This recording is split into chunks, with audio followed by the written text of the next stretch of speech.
देखिए, पूरे हिंदुस्तान में जब कहीं पे भी आंदोलन शुरू होता है, बीजेपी ने कभी उसको सीरियस नहीं लिया, लेकिन इस बार जंतर मंतर में जो हमारे नौजवानों ने, हमारे युवा लोगों ने किया, तो उस चीज़ से गवर्नमेंट को पता चला कि लोगों में ताकत है। अदरवाइज़ अपनी तानाशाही सरकार अपने पुलिस के बल पे, पुलिस के डंडों पे, फौज के बल पे, गन बंदूक के बल पे इन्होंने जम्मू कश्मीर के लोगों को बंद किया गया और रात के अंधेरे में डाका डाला और 370 को तोड़ा गया। अदरवाइज़ 370 हमारी डिग्री थी, हमारी इज्जत थी, चाहे वो जम्मू का इंसान हो, चाहे वो कश्मीर का, उसकी एक अपनी आइडेंटिटी थी, लेकिन उस आइडेंटिटी को छीना गया ताकत के बल पे, क्योंकि इनको लगता है कि जम्मू कश्मीर में बस हमारा चले, अमित शाह का चले, मोदी का चले, जैसे वो पुलिस को यूज़ करना चाहते हैं। आप देखिए, हमारे पूरा मैंने एहतजाज किया, पुलिस को आगे करके हमें पीछे धकेलेगा। इसी तरह हमारे पूरे जम्मू कश्मीर में जितने भी लोगों ने प्रोटेस्ट करना चाहा, उनको धकेला गया, अंदर हाउस अरेस्ट किया गया। और मैडम को भी देखा कल कितना, और इस जी के साथ भी कितनी बदतमीजी की गई। तो फिर आप नैन्सी के प्रोटेस्ट में दिल्ली क्यों नहीं गई 20 जुलाई? देखिए, वो स्टेट मांगते हैं, जो वो बीजेपी ने पहले ही माना कि हम ये दे देंगे।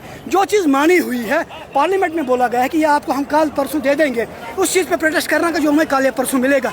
लेकिन जिस चीज़ पे अड़े रहे हैं, जिस चीज़ को हक और इंसाफ की बात करते हैं, हम उस चीज़ के लड़ रहे हैं कि 370 वापस में। जब 370 वापस मिलेगा, तभी हमें अपनी वो पुरानी आइडेंटिटी वापस मिलेगी, तभी हमें हमारा सेल्फ रिस्पेक्ट, फिर हर चीज़ को, हर इंसान को अपनी सेल्फ रिस्पेक्ट के रखना चाहिए। अगर आपसे आपकी बाइक को छीना जाता है, आपकी गॉगल को छीना जाता है, आपको जूते को छीना जाता है, फिर बोलते हैं आप प्रतिकारी करो, लेकिन पहले अपने सेल्फ के लिए लड़ोगे, अपनी आइडेंटिटी के लिए लड़ोगे। जो आइडेंटिटी क्राइसिस अभी जम्मू कश्मीर है, उस आइडेंटिटी को बहाल करने के लड़ नहीं रही है। नहीं, नेशनल कांफ्रेंस 370 पे नहीं लड़ रही। उनको ऑफिशियल ऑर्डर देखिए आप पार्लियामेंट का, यहाँ पे उन्होंने सिर्फ कहा कि हम स्टेटहुड पे बात करते हैं। अब वो लोगों को बेवकूफ़ बनाने के लिए बीच बीच में 370 को नारा देते हैं, ताकि ये सारा लड़ाई का क्रेडिट ये जाए कि मैडम लड़ रही है, महबूब जी लड़ रही है अपने कौम के लिए, अपने लोगों के लिए। चाहिए क्यों आर्टिकल 370 चाहिए क्यों?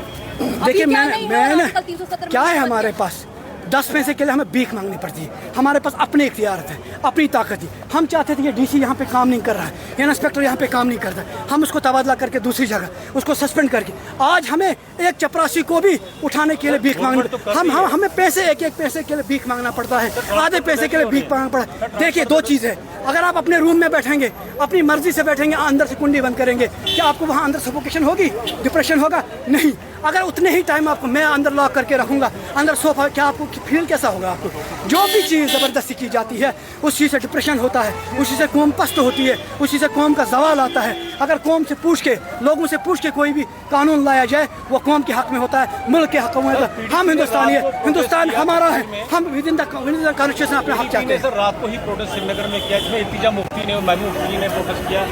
आज 5 अगस्त है, रात को ही क्यों किया? देखिए, 4 अगस्त को शाम को हम इसलिए निकले क्योंकि हमें पता था ये पुलिस लगा देगी, आर्मी लगा देगी, हमें घर में कैद कर लेंगे। इसलिए उससे पहले कि हम बात अपनी करें, अपनी बात गवर्नमेंट के सामने रखें, अपनी बात आवाम के साथ, अपने मुल्क के लोगों के साथ रखें, हिंदुस्तान के सामने बात रखें, ताकि हिंदुस्तान का हर फर्द ये जाने कि इनके साथ कितना जुल्म हुआ चुका है। कहती है जब एप्रोप्रिएट टाइम होगा, उचित समय होगा, तभी देंगे हम। ये तो स्टेट की बात करते हैं, 370 की बात एप्रोप्रिएट नहीं कहते।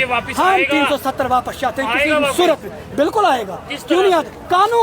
कानून देगा, आइन देगा। जिस आइन ने पहले दिया था वही कानून दिया। हमें आज भी इसी आइन पे भरोसा है जिसपे कल था। लेकिन कुछ ऐसे लोग, कुछ ऐसे तानाशाह इस आइन को अपने हाथ तले दबाए रखे। ये कब तक होगा? उरूज होता है, फिर जवाल आता है। इधर आ सितमगर, हुनर आजमाए, तू तीर आजमा, हम जिगर आजमाए। हमारा जिगर तैयार है और हम लड़ते रहेंगे तब तक, जब तक ना हमारी आइडेंटिटी बहाल हो। बाकी कश्मीर के हालातों पर क्या कहना है? कश्मीर के हालात खराब है, ये आपकी आंखों के सामने है। अनंतनाग लाल चौक में दिन के दोपहर बीच चौराहे पे हमारे एक पुलिस भाई को मारा गया और सीसी कैमरा में सारा कैद है, हर जगह सीसी कैमरे लगे हैं। ये कोलैप्स किसका है? ये सिक्योरिटी कोलैप्स है कि नहीं है?